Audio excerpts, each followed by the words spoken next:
Mom, as you know, I lost my grandmother at a young age. I was 10 years old, and Grandma and I were very close, and the impact of losing her was enormous.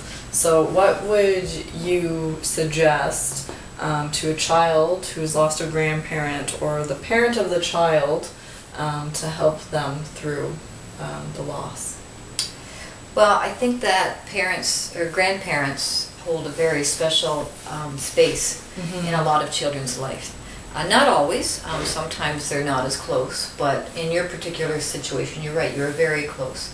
And I've always thought that grandparents can have a really important role in building a child's self-esteem, because they're the ones that, you know, can just kind of shower them with that unconditional love that sometimes it's a little difficult for parents, because parents are in the day-to-day of it, and you know, we all get a little impatient sometimes as parents, but grandparents, you know, they just get to have fun and love the kids, right? Yeah. So you're right, they can have a really special and important space in a child's life. And I think when a child experiences loss, we have to realize that it is difficult for them as well.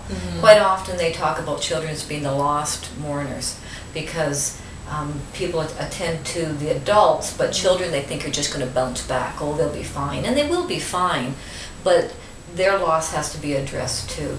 And so it's important to talk about the person that they've lost, whether it's a grandparent or anyone else for that matter. So talk about them, let the child talk about it.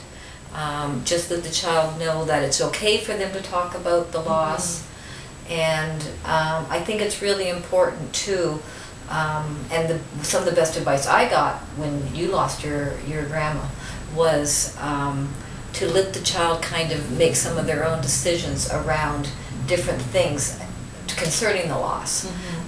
If the grandparent is in the hospital, then you can ask them if they'd like to go see him or her. If regarding the funeral, you know, would they like to come and attend it? Let them touch the body, if the body is if it's an open casket, you know. Let them ask questions about what's going on. Just let them really be part of it, and don't be afraid to allow them to do that. And so I think that's all very important too. And I think there's ways that the child can remember and connect to the grandparent. You can do special things, like, for example, if it's a grandparent's birthday, then you can have a birthday cake if they'd like for the grandparent.